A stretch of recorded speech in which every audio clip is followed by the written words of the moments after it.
सच्ची मानिए, सच्ची मानिए, बस हार जाओ। अब कहते कैसे हार जाओ, तो हारना भी वही सिखाएंगे। वो ऐसी परिस्थितियां ला देते, सच्ची मानिए। ये सब अंदर की, हम वही कहते हैं कि हम मन की पीएचडी किए, अंदर की बात पढ़ करके देखा, कुछ नहीं। इसका ऑन ऑफ उन्हीं के हाथ में है। जब तक अहम है तो रो चिल्लाओ, तुम्हारी बात ऑफ नहीं होगी। जो विकारों की है वो रहेंगे। तो लंबे समय तक, पूरे जीवन भर भरोसा न तोड़ना, हमारी प्रार्थना मानना, ये भरोसा न तोड़ना। और जैसी परिस्थिति है, मान लो हृदय जल रहा है, तो ये भी उसी का प्रोसेस है। वहां निर्विकार होने का ये भी उसी का प्रोसेस। प्रभु पे गुस्सा आ रही है, ये भी उसी का प्रोसेस है। वो आएगी, इतना रोते चिल्लाते, तुम्हें नहीं सुनाई दे रहा, हमारी हालत खराब होती है। बोले अभी खराब नहीं, और खराब होगी। कैसी हालत खराब हुई? ऐसी। आप गए प्रभु, आप देख लो, बस उसी समय ऑन हो जाओ। वो ऑन हुई कि आप दूसरों को निर्विकार कर देंगे। विश्वास कीजिए, आप दूसरों, आपका संकल्प दूसरों को निर्विकार कर देगा। ऐसी सामर्थ्य है हमारे प्रभु की। इसलिए सर्वतोभावेन उपासक बहुत काल तक प्रभु से प्रार्थना करता रहे और बहुत काल तक परिणाम देखकर निराश ना होए। बहुत काल तक कोई परिणाम नहीं आ रहा, लेकिन आप परिणाम की तरफ पहुंच रहे हैं। वो सेकंड आने वाला है जो आपके जीवन का महामंगल मोद होगा। ये हम हृदय की बात कहते हैं कि कुछ बातें ऐसी होती हैं हृदय की जो अपने से नहीं संभलती है, केवल प्रभु संभालते, केवल प्रभु। वहां ज्ञान विज्ञान ये सब कुछ काम नहीं करता, वहां केवल प्रभु संभालते हैं। प्रभु ही प्रभु संभालते हैं, दूसरा कोई संभाल ही नहीं सकता है। इसलिए आप तो निश्चिंत रहें। क्यों? क्योंकि हम प्रभु की शरण में हैं और प्रभु बड़े सामर्थ्यशाली हैं। बस उनकी लीलाओं का गायन, उनके नाम का जप, उनकी सेवा, इसी में हमारा समय जाए। समय हमारा इसी में जाए। जो हमारे अंदर विकार हैं वो भी रोज उनको भेंट करते रहें। हमारी इस बात को पकड़ना। शास्त्रीय सिद्धांत है, गुण तुम्हार समुझे निज दोषा। पर आगे वाली पंक्ति, जेहि सब भांति तुम्हार भरोसा। सब भांति, सब भांति जिसे आपका भरोसा है। गुण तुम्हार समझे निज दोषा। अब हम दोष कमाया है, शाम तक तो मालिक को पेमेंट क्या देंगे? दोष ही देंगे, क्योंकि हम बिके हुए नौकर हैं। जो मेहनत करी वो शाम के आपके सामने, हमें कोई पेमेंट नहीं चाहिए। शाम के है तो हमारी दिन भर विकारमयी बात चली अंदर, और ये ले आप पूरा सुबह से अभी तक का ये पूरा का पूरा समय और पूरी की पूरी चेष्टा आप ले। महाराज इसमें तो बहुत विकार है, बहुत गंदगी है, तो वो केवल आपके पास है जिससे सफाई हो सकती है, हमारे पास नहीं है। आप सफाई करो, हम रोज ऐसे ही करके आपको समर्पित करेंगे। यदि आपको ये पसंद नहीं है तो कौन है ऐसा त्रिभुवन में जो आपकी इच्छा के विरुद्ध चल सके? तो मालिक आप संभाल लो, हमारे इस दोष को संभाल लो।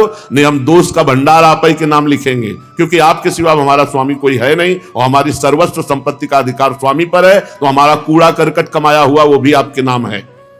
ऐसे समर्पित हुआ जाता, कुछ नहीं माना जाता। न लाज तीन लोकन की, न वेद को कहो करे। हम आपके हैं तो कहां जाएं? अगर हमारे पास कूड़ा करकट है तो वो भी आपका ही है।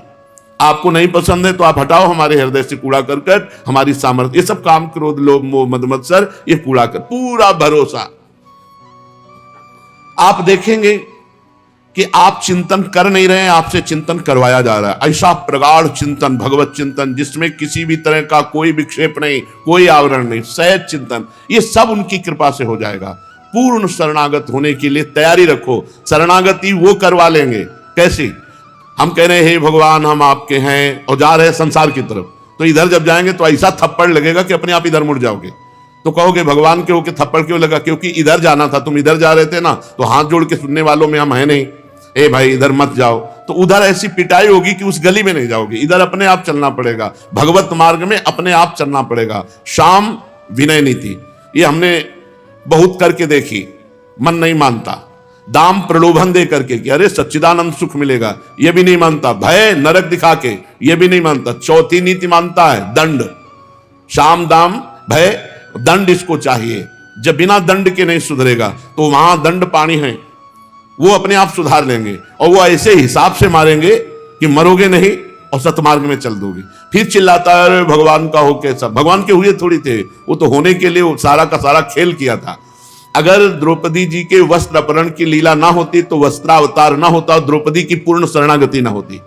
कच्चाई बनी रहती कि महाबली मेरे 5 पति हैं, वो बड़े बड़े धर्मात्मा लोग हैं हमारी रक्षा में, लेकिन जब देख लिया कि कोई नहीं तो हृदय से शरणागति। ये व्यवस्था भगवान ने की, कृपा की भगवान ने, जो अनंत जन्मों में साधनाओं से नहीं होता, वो भगवान ने एक क्षण में द्रौपदी जी का पूर्ण शरणागत स्वरूप प्रकाशित कर दिया, गजेंद्र का पूर्ण शरणागत प्रकाशित कर दिया। वही भगवान अपने जैसे पतितों को भी पूर्ण शरणागति कर लेंगे, इसमें कोई संशय नहीं। और आप समझ लीजिए जिस समय पूर्ण शरणागत हो गए तो ऐसे हो गए जैसे राजा का राजकुमार, राजा का राजकुमार। और हमारे राजा कैसे हैं? अखिल ब्रह्मांडों के स्वामी हैं, अखिल ब्रह्मांडों के स्वामी। बस इसकी जरूरत, हमारे प्रभु को केवल इतनी जरूरत है, इतनी जरूरत है आपकी शरणागति। अब वो शरणागति भी हम करना नहीं जानते हैं, तो संत समागम से, शास्त्र स्वाध्याय से, विपरीतता, अपमान, तिरस्कार, निंदा, ये सब शरणागति के सोपान हैं, जहां से हमारी पूर्ण शरणागति होती है। अनुकूलता, सम्मान, महिमा, वाह, जय जय, ये सब भगवान से विमुख करने वाली बातें हैं, जो अभी स्थिति प्रज्ञ नहीं हुआ। स्थिति प्रज्ञ हुआ तो कोई फर्क नहीं पड़ता इससे। इसलिए हम ऐसे भगवान के हो जाएं, वो हमें अपने आप शरणागत कर लेंगे, अपने आप उस पर बीच में हल्ला ना मचावे कि ऐसा क्यों हो गया, वैसा क्यों। वो सब उपाय शरणागति का ही है। हमने देखा कि ये काम, क्रोध, लोभ भी शरणागति कराने में बड़ा सहयोग किए, क्योंकि अगर ये प्रकट होकर हृदय को न जलाते तो अहंकार शेष रहता। जब ये जलाए और पता चला मैं असमर्थ हूं, तब शरणागति हुई। ये जय बार आक्रमण किए, तय बार हरि के नजदीक कदम बढ़ते चले गए। हरि से विमुख नहीं कर सकते शरणागत को। वो हर घटना, हर क्रिया, हर परिस्थिति भगवान की तरफ ही उसको ले जाती है, क्योंकि वो भगवान का जन है, भगवान का शरणागत है। जैसे बाहर बालक आनंद से खेल रहा है, लेकिन कोई भय आए तो मां की गोद की तरफ भागता है, ऐसे ही शरणागत भले थोड़ी देर के लिए इस माया खेल में खेल रहा है, लेकिन जहां भय आया तो भागता है। हरिशरणम हरिशर, इसीलिए भगवान भय देते हैं, विपत्ति देते हैं, अपमान देते हैं, कि अब इस संसार की जो मिठास है, सुख बुद्धि है, ये इसकी बदले, इसलिए भगवान देते हैं। क्योंकि कहते कि समझाने से, तो समझाने से शास्त्र समझा रहे, संत समझा रहे, समझ में आ रहा है क्या? नहीं। तो अब वो प्रक्रिया करेंगे, ऑपरेशन होगा। प्रक्रिया क्या? अपमान, तिरस्कार, प्रियजनों का वियोग, और जो तुम्हारी आस्था है बल की, कि हमारे पास धन है, हमारे पास ये, वो सब हटा दिया। अब क्या बचा? हे हरि, आपके सिवा कोई, अनंत जन्मों की बिगड़ी बना देते हैं। शरणागति पूर्ण वस्तु है, पूर्ण। बस ऐसे हो जाओ, आपको शरणागत बना लेंगे, ऐसी परिस्थिति दे देंगे, ऐसे विचार दे देंगे। बस केवल इस जरूरत इसकी है, हे हरि मैं आपका हूं, हे प्रियाजू मैं आपका हूं। चलते हैं परम पवित्र महामहिम श्री वृंदावन धाम में।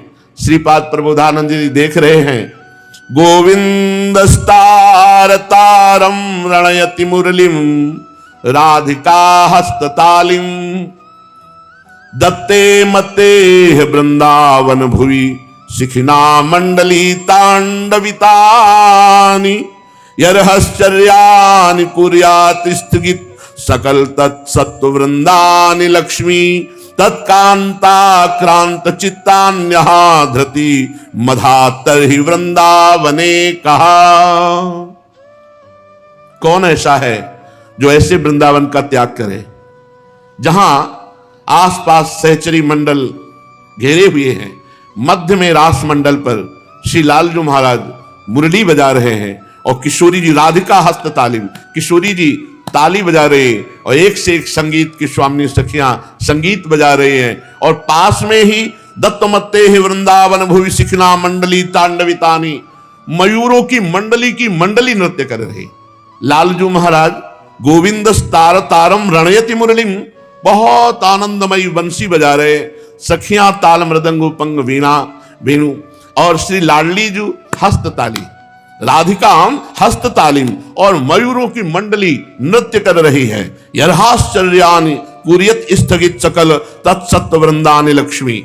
श्री लाडली लाल की आश्चर्यमयी महिमा से प्रभावित वृंदावन, ऐसी शोभा को देखकर कौन है जो धैर्य धारण कर सके और वृंदावन का आश्रय छोड़ दे, वृंदावन का वास छोड़ दे। इसीलिए श्री ध्रुवदास जी महाराज कह रहे, वृंदावन के बास को जिनके नाहि हुलास, माता मित्र सुता द्वितीय तजि ध्रुव तिनको पास।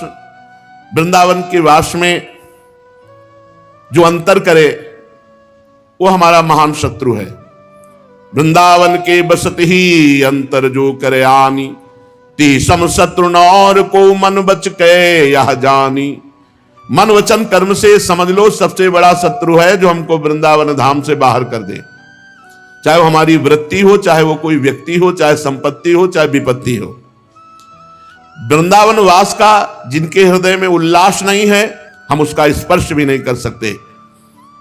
और देश के बसत ही अधिक भजन जो होई, इही सम नहीं पूजत तऊ वृंदावन रहे सोई। इसके दो भाव हैं। केवल वृंदावन रहने मात्र से वो महान हो जाएगा। बाहर का कोई कितना भी बड़ा भजनानंदी हो, वृंदावन वासी की समानता नहीं कर सकता। दूसरा भाव, और देश के बसत ही अधिक भजन हो जो होए, यही समतो पूजत नहीं वृंदावन रहे सोए। वृंदावन में पड़ा रहता है, रज में लौटता रहता है, उसकी समानता नहीं कर सकता बाहर का कोई बहुत बड़ा भजनानंदी, क्योंकि वो धामवासी है। प्रियालाल की रोज दृष्टि पड़ती है। हम लोग नहीं देख पाते प्रियालाल को, पर प्रियालाल रोज हमें देखते हैं। पक्का विश्वास है, उनके नगर में रहते हैं, उनके घर में रहते हैं, उनके गांव में रहते हैं, वो रोज देखते हैं। वृंदावन में जो कबहू भजन कछु नहीं होई, रज तो उड़िला गए तने पीवे जमुना तो। यहां का एक एक बूंद जल लाखों तीर्थ समानता नहीं कर सकते। गोपी जनों से लेकर के अब तक सबकी चरण रज और आंसुओं से युक्त ये भूमि है। तो यहाँ का जो जल है ना परम पवित्र है, और यमुना जी पास में बह रही हैं, तो उन्हीं का जल ला करके नीचे से सब मिलता है। जब बाढ़ आती थी तो नवल के पाइप से जब पानी लेते थे, वो मोटर पाइप से, तो वही यमुना जी में जो बह रहा है वही पे सीधे आता है। ये सब यहाँ जो निकलता है सब यमुना जल है। बोले वृंदावन में वास करने वाला पड़ा रहता है, बाहर का बड़ा भजनानंदी उसकी समानता नहीं कर सकता। यहाँ बिल्कुल भजन ना हो तो रज तोड़ के लग रही है, और यहाँ वृंदावन का जल पीने को मिल रहा है, उसको निश्चित भगवत प्राप्ति होगी। वृंदावन ही प्रभाव सुनी अपनो ही गुण देत, जैसे बालक मलिन को मातु गोद भरी ले। वृंदावन का प्रभाव सुनो। वृंदावन अपने प्रभाव से जीव का कल्याण करता है, उसकी मलिनता नहीं देखता। जैसे मां बालक की मलिनता ना देखकर मेरा बालक है इस भाव से उठा लेती है गोद में और उसको परम पवित्र कर देती है, ऐसे ही मेरे शरणागत हैं, ये धामवासी हैं, इस प्रभाव से वृंदावन अपने प्रभाव से उसे निर्विकार करके प्रियालाल के प्रेम में डुबो देता है। जय हो वृंदावन की। अपने प्रभाव से उसको भगवत प्राप्ति कराता है। ये नहीं देखता कि ये नीच स्वभाव वाला, ये भजनहीन प्राणी मेरे में वास करता है। ये नीचता, ये मलिनता मल है। जैसे मां मल नहीं देखती मेरा बेटा है, ऐसे वृंदावन अपराध दोष ना देखकर ये मेरा शरणागत है, ये मेरा में वास करने वाला है, इस संबंध से उसे भगवत प्राप्ति करा देता है। और ठाव जो जतन करे होत भजन तऊ नाही, हिया फिर स्वार्थ आपने भजन गहे फिर बाह। और स्थान में भजन का प्रयास करे तो विषय चिंतन बढ़ता है, क्योंकि मन सब चित्र सहित अनंत जन्मों के विषय चित्र लिए हुए है। जहां भजन उसे डिलीट करना शुरू किया तो सब बाहर आने लगा। तो साधक घबरा जाता है, भजन में अरुचि और भोगों के चिंतन में रुचि। लेकिन प्रवीण साधक है उस समय समझे कि ये सब चित्र सहित डिलीट हो रहे हैं भजन के प्रभाव से। तो और जगह तो भजन घसीटना पड़ता है और प्रपंच खूब छा जाता है, और यहां तो पड़ा रहे तो स्वार्थ में घूम रहा है तो भजन हो रहा है। यहाँ की वायु स्पर्श हो रही, रज लग रही है, बड़े बड़े रसिक महापुरुषों का दर्शन हो रहा है जो हर समय भजन में लगे रहते हैं। यहाँ फिरे स्वार्थ आपने भजन गए फिरे माँ। यहाँ सब्जी लेने जा रहे हो तो आपको दिखाई देगा 10-20 वैष्णव जनों के दर्शन तो हो ही जाएंगे, ब्रजवासियों के दर्शन हो जाएंगे, और प्रभु के निज महल के आसपास ही से जाना होता है। बोले बिहारी जी की गली, राधा वल्लभ जी की गली, निधिवन राज की गली, यहाँ सब भगवत स्वरूप है। और देश के बसत ही घटत भजन की बात, वृंदावन में स्वार्थो उलट भजन हुए जात। यहां स्वार्थ की कामना करके रहने वालों का भी भजन बन जाता है। चलो वृंदावन में हम वास करेंगे, हमसे भजन तो होना नहीं, वहां कोई काम कर लेंगे, बस बने रहेंगे। बस बने रहने मात्र से वो भक्त बन जाएगा, वैष्णव पदवी प्राप्त कर लेगा। कह रहे हैं यद्यपि सब अवगुण भर्यो, सब अवगुण भर्यो, तदपि करत तूरी, हित में वृंदा विपिन को कैसे दीजय पीठ। जो वृंदावन की महिमा सुन लिए और भगवान की कृपा से उन्हें वृंदावन वास का सौभाग्य मिला, तो चाहे जितना अवगुणी हो, बस एक बात पकड़ ले कि वृंदावन को मैं पीठ नहीं दूंगा, अर्थात वृंदावन की तरफ पीठ करके कभी बाहर नहीं जाऊंगा। धाम ब्रज 84 कोश यही हमारा जीवन। तो चाहे जितना अवगुणी हो वो भगवत प्राप्त हो जाएगा। ये धाम का प्रसाद है, ये धाम का प्रताप है, ये धाम का स्वभाव है। जो इसके अंतर्गत आ गया, धाम अपनी कृपा से उसे भजनानंदी बनाएगा, सत्संग दिलाएगा, भगवत प्राप्ति कराएगा। वृंदावन ते अनत ही जेतिक द्योष विहार, ते दिन लेखे जिन गनो वृथा अकारथ जात। वृंदावन से बाहर जितने दिन व्यतीत हो गए, हे ब्रह्मा हमारे जीवन में वो न लिखे जाएं, वो व्यर्थ गए, अकार्थ गए, व्यर्थ गए। जीवन तो उन्हीं का धन्य है जो वृंदावन वास करके प्रिया प्रीतम की लीलाओं के गायन में, सेवा में, सुमिरन में मगन है। भजन रसमयी विपिन धर समुझ बसे जो कोई, प्रेम बीज ते ही खेत ते तब ही अंकुर होई। वैसे वृंदावन में अगर केवल प्रिया प्रीतम के प्रेम का लक्ष्य बना के रखा जाए अपने मन को, कि हमारा केवल लक्ष्य प्रिया प्रीतम का प्रेम प्राप्त हो, और वैसे ही रहनी से रहा जाए, तो बहुत जल्दी हृदय रूपी खेत में प्रेम बीज अंकुरित हो जाएगा। बीज तो बो दिया, श्री जी ने कृपा की, मनुष्य शरीर, धामवास, रसिकों का संग। यदि हमारा लक्ष्य बन जाए किसी जन्म में प्रिया प्रीतम को प्राप्त करना है, तो हमारे हृदय में जो गुरुदेव ने प्रेम बीज बो दिया, शरणागत मंत्र, निज मंत्र, राधा नाम, ये बहुत जल्दी प्रकाशित हो जाए। मंत्र सिद्ध मतलब निकुंज का पूरा वैभव प्रकाशित हो जाएगा आपकी दृष्टि में। प्रेम बीज ते खेत ते तब ही अंकुर होए। हृदय रूपी खेत में प्रेम बीज अंकुरित हो जाएगा यदि ये लक्ष्य बना लिया जाए कि इसी जन्म में प्रिया प्रीतम की प्राप्ति करनी है। हर समय भजन रसमयी, जो हमें निज मंत्र मिला है, शरणागत मंत्र मिला है, खूब इसका जाप करें और लक्ष्य बना ले कि इसी जन्म में प्रिया प्रीतम की प्राप्ति करेंगे, तो हृदय में प्रेम बीज अंकुरित हो जाए। चलते हैं श्रीमद् भागवत महापुराण। महामहिम श्री देवर्षि नारद जी महाराज युधिष्ठिर के प्रश्नों का उत्तर दे रहे हैं।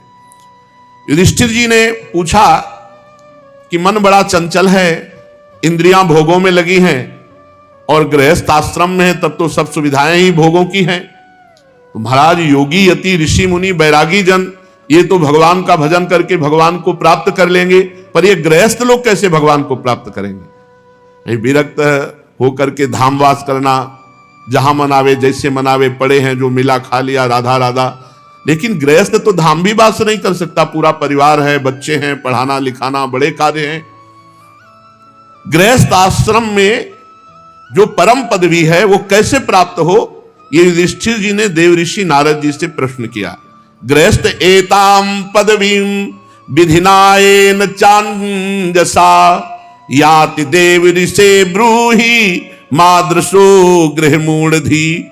ये मूढ़ बुद्धि गृहस्थ, स्त्री में आसक्त, पुत्र में आसक्त, धन में आसक्त, घर में आसक्त, इनको एताम पदवी, जो पदवी विरक्तों को मिलती है, बड़े भजनानंदियों को मिलती है, इन गृहस्थों को कैसे मिले जो मूढ़धि, मूढ़ता को प्राप्त, अर्थात स्त्री आसक्त, पुत्र आसक्त, गृह आसक्त, देह आसक्त, भोग आसक्त, ये सब मूढ़ता है। और मैंने ये किया, मैं ये करूंगा, मैं ऐसा कर सकता हूं, ये सब मूढ़ता है। अहंकार विमूढ़ात्मा करता हमिति मन्यते, इनको कैसे विरक्तों वाली पदवी प्राप्त हो?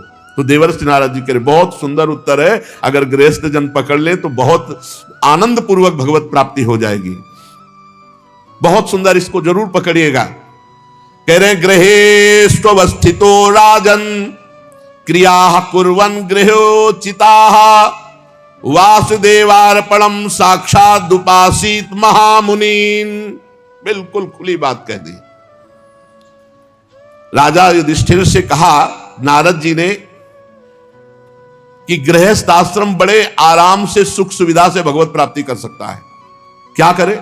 जो गृहस्थी के कार्य हैं उन सब कार्यों को वो भगवान श्री कृष्ण के चरणों में समर्पित कर दे। गृहेषु वस्थितो राजन क्रिया कुर्वन् गृहोचिताः, गृहस्थी में उचित क्रियाएं, पापमयी नहीं, उचित क्रियाएं जो गृहस्थ धर्म के अनुसार भागवतिक क्रियाएं, किसानी, व्यापार, नौकरी, जो जो आप कर रहे हैं पर उचित, पापाचरण पूर्वक नहीं, वो क्रियाएं भगवान को अर्पित कर दे। और कह रहे हैं उपासित महामुनीन, जो तुम्हारे दरवाजे पे भगवत प्रेमी संत महात्मा आ जाए या उनके यहां जा करके, गृहस्थी में ये जरूर है कि अगर 4 रोटी आप कमाते हैं तो 1 रोटी की व्यवस्था ऐसी कीजिए जो गाय को है, पशु पक्षी को है, संत महात्मा को है, आप दे सके। रोज नहीं संत महात्मा मिलते तो 1-1 रुपया इकट्ठा कर लो, महीने 2 महीने में ऐसी जगह जाओ जहां भगवत प्रेमी महात्मा वास करते हैं, एक ही महात्मा को भोजन पवा दो, एक ही महात्मा को वस्त्र दे दो। कह रहे हैं गृहस्थ धर्म में उपासित महामुनीन, संत महापुरुषों की उपासना करे और जो कर्म करे वो सब भगवान श्री कृष्ण को समर्पित करे। और आगे बहुत बढ़िया बात करें, श्रवण भगवतो भीक्ष्णो मवतार कथामृतम श्रद्धानो यथा काल मुपशांत जनावृता। महीने 2 महीने में 3 महीने में अवकाश निकालना चाहिए गृहस्थ को और तीर्थयाटन करना चाहिए। जैसे भगवत धाम वृंदावन आ गए, काशी चले गए, हरिद्वार चले, जहां जिसकी भावना है वहां जाकर के, इसीलिए कहते चाहे 1 रुपया निकालो, निकाल करके अगर रखोगे तो तुम्हें जाने में सुविधा होगी कि धर्म के लिए हमने 2-4 हजार रुपये निकाल रखे। अवकाश मिलने पर तीर्थों की यात्रा करें और वहां 1-2 दिन वास करें। और श्रवण भगवतो भीक्ष्णो अवतार कथामृतम, भगवान की जहां चर्चा हो रही हो वहां जाकर सुनना चाहिए। संत महात्माओं का नशा होता है भगवान की चर्चा करना, तो जहां तीर्थों में गए तो कहीं ना कहीं भगवत चर्चा हो रही होगी, पूछना चाहिए यहां कहां सत्संग होता है, कहां भगवत चर्चा होती, जाकर वहां सत्संग में बैठो, भगवत चर्चा सुनो। 2 महीने में 3 महीने में किसी न किसी तीर्थ स्थान का 1-2 दिन सेवन करो। और कह रहे सत्संगा क्षण कई संग मात्मजायात्मजादिषु, बड़े ध्यान से सत्संग सुनो। जब आप सत्संग सुनोगे तो आपके अंदर विवेक होगा, जब विवेक होगा तो स्त्री आसक्ति, पुत्र आसक्ति, धन आसक्ति, घर आसक्ति ये क्षीण होने लगेगी। शरीर में, स्त्री में, पुत्र में, धन में जो आसक्ति है वो सत्संग से सुने हुए विवेक से धीरे धीरे छूटती जाती है और एक दिन उसे निश्चय हो जाता है कि ये सब कुछ छूट जाएगा, तो उसके हृदय में लक्ष्य बन जाता है भगवत प्राप्ति।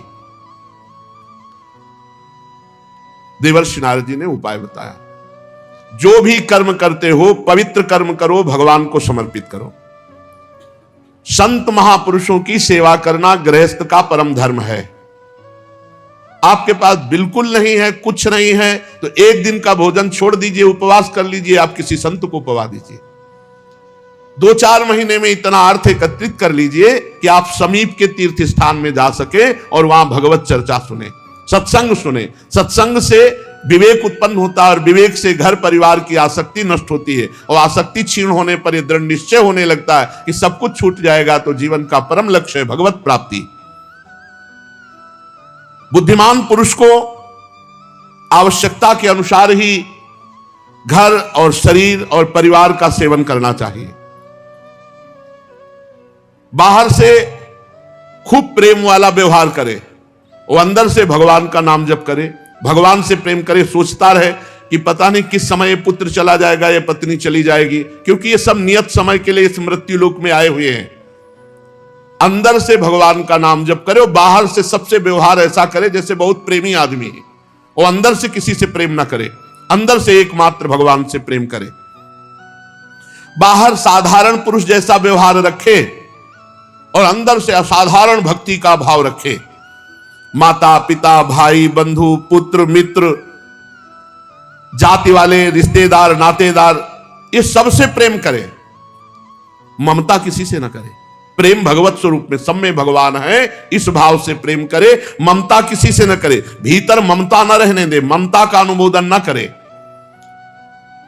बुद्धिमान पुरुष वर्षा आदि के द्वारा होने वाले अन्न आदि से, पृथ्वी से उत्पन्न होने वाले स्वर्ण आदि से, अकस्मात प्राप्त होने वाले द्रव्य आदि से और सब प्रकार से जो धन वस्तुएं हैं, ये माने कि मेरे भगवान ने मुझे सेवा के लिए दिया है। परिवार की सेवा, संत सेवा, तीर्थ यात्रा, सत्संग श्रवण, प्रारब्ध के अनुसार जो तुम्हें मिला उसी में राजी रहो। अरबपति बनने की चिंता मत करो, नहीं तो परेशान हो जाओगे, अधर्म में रति हो जाएगी और आपका चैन शांति ये सब खो जाएगा। जितना प्रभु ने दिया है उतने में ही हमारा काम चल जाए। जथा लाभ संतोष सदा काहू सो कछु न चाहोगो। ऐसे गृहस्थ को भगवत प्राप्ति हो जाती है। कैसे गृहस्थ को? जितना दिया है उतने में संतुष्ट है, जो कर्म करता है भगवान को अर्पित करता है, नाम जप करते हुए माता पिता परिवार की सेवा करता है और कुछ अर्थ एकत्रित करता रहता है। 2-4 महीने में तीर्थ यात्रा, धाम यात्रा, सत्संग आदि श्रवण करके भगवान के नाम में जीवन को समर्पित कर दिया, वो भगवत प्राप्त हो जाता है। मनुष्य को विचार करना चाहिए कि उसका अधिकार केवल उतना ही जितना खाता है, जितने पे सो रहा है उतने पे ही।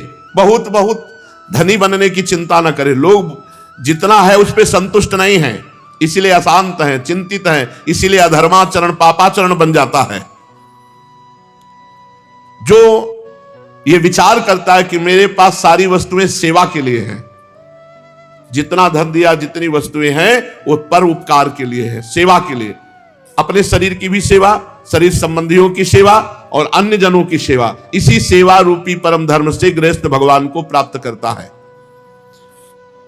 मनुष्य जब अधिकार से अधिक भोगने की चेष्टा करता है तब पाप कर्म बनता है। हरिन, ऊंट, गधा, बंदर, चूहा, रेंगने वाले सांप, पक्षी, मधुमक्खी, ये जितने जीव हैं इनका कभी अहित ना करे, इनको कभी मारे ना। अरे सांप है, अरे ये है, नहीं। इनका स्वभाव भगवान ने रचा है, ये प्रकृति में उद्दंडता करेंगे। जैसे बंदर है वो अपने तो आप उसको मारिए मत, आप उसको पीड़ा मत पहुंचाइए, हटा दीजिए। ऐसे सांप है, बिच्छू है, छिपकली है, इनको हटा दीजिए। मच्छर है, हटा दीजिए। आप मच्छर वाली जाली लगा के सो जाइए, लेकिन मारिए मत। शास्त्र आज्ञा करता है कि गृहस्थ धर्म में इन जीवों को मारे नहीं। और प्रायः लोग मारते हैं, अपराध कर देते हैं। पता नहीं कौन जीव कर्म के अनुसार सांप बना है, आप उसे मार दिए तो वो कर्म सहित पाप तुम्हारे ऊपर लगेगा, भोगोगे फिर। ऐसे बहुत जीवों की हत्या लोग करते रहते हैं, देखते ही मार देते हैं। अरे कौन सा महात्मा किस रूप में रह रहा, अपने कर्म का भोग भोग रहा है, आप उसे मार दिए देख करके। तो अपने जीवन में, गृहस्थ आश्रम में ये सब जीव उनके आसपास रहते हैं। अब जैसे खेत में काम करे, सांप निकल आया, बिच्छू निकल आई, बिस्कापर निकल आई, अब खेत में नुकसान पहुंचा रहे, चूहा है, बंदर है, बहुत से ऐसे जीव हैं। तो जो तुम पाप कर्म खेती में हो जाते हैं, जैसे हल जोत रहे हैं, फावड़ा चला रहे हैं, जीव कट जाते हैं, तो ये जो जीव नुकसान करते हैं उससे सारे पाप नष्ट हो जाते हैं। हम हटा दें, किसी जीव को मारे ना, ये सावधानी बता रहे हैं गृहस्थ धर्म के लिए। गृहस्थ मनुष्य को बड़ा कष्ट उठा करके अपने धर्म का पालन करना, परिवार का पोषण करना, उसमें जो नाम जप कर रहा है वो बड़ा सौभाग्यशाली है। गृहस्थ धर्म में बहुत से काम हैं, बहुत सी झंझटें, गृह कारज नाना जंजाला, ते अति दुर्गम शैल विशाला। वो पहाड़ के पहाड़ जैसे चिंताएं हैं। उस समय वो भजन कर रहा है, वो ऐसे समय में भजन कर रहा है कि उसको लाखों चिंताएं हैं, इसलिए उसका भजन उसे भगवत प्राप्ति करा देता है। भोग भोगते हुए भी नहीं, भोगों का सेवन करने वाला भगवत प्राप्त नहीं होता, पर गृहस्थ हो जाता है। क्यों? वो साधु सेवा करता है, ऐसे गृह कार्य में लगे होने पर भी तीर्थ याटन करता है, ऐसे गृह कार्य में लगे होने पर भी नाम जप करता है। गृहस्थ को चाहिए कि सबका हिस्सा बांट करके ही स्वयं उपभोग करे। जो घर का मालिक है उसे चाहिए कि सबका भोजन व्यवस्था करके फिर स्वयं भोजन। ऐसा नहीं आप अच्छे अच्छे पदार्थ पा लिए, बच्चों को, रोगी को, बूढ़े जनों को, नौकरों को आप निकृष्ट, ऐसा नहीं। पहले उनको पवाओ और फिर आप अपने लिए व्यवस्था करो। मुखिया मुख सो चाहिए, खान पान सो एक। खान पान एक जैसा होना चाहिए सबके लिए। अगर खान पान में बर्ताव करोगे तो अपराध बन जाएगा। भेदभाव का बर्ताव कि आप तो हलवा पा रहे हो, बूढ़े को बासी रोटी भेज दी, नौकर को बचा हुआ अन्न दे, ऐसे नहीं। नौकर को, बेटे को, बूढ़े को, रोगी को, अतिथि को समान भाव से सेवन करें। वही जो हम पाएंगे वही दूसरों को पवाएंगे। देखो संतों को पवा रहे थे हरिराम व्यास जी, उनकी पत्नी परोस रही थी, उनके सामने दूध में मलाई गिर गई तो उनको बहुत दुख हुआ कि तुम्हारा शरीर ये पति है इसलिए तुमने इसमें मलाई, यद्यपि वो स्वाभाविक गिरा, उन्होंने त्याग दिया, जाओ आज से सेवा में प्रवेश नहीं तुम्हारा। फिर उन्होंने संतों से जब प्रार्थना की तो कहा सारे आभूषण बेचकर संतों को भोग पवाओ, तब फिर तुम्हारा प्रायश्चित मानेंगे। कुछ लोग अज्ञानी जन हैं कि स्त्री पुत्र में इतने आसक्त हो जाते हैं कि तीर्थयाटन, धर्म कार्य, भजन ये सब भूल जाते हैं। बस कमाओ, भोग भोगो, खाओ पियो, रुपया, बैंक बैलेंस, यही जीवन है वो समझते हैं। कि ऐसे लोगों का जो ज्ञान है वो उनको बहुत दुर्गति में डालता है, बस इतना ही ज्ञान रह जाता है। इसलिए गृहस्थ में बहुत जरूरी है सत्संग, बहुत जरूरी है अध्यात्म, बहुत जरूरी है नाम जप, बहुत जरूरी है भगवान की शरणागति।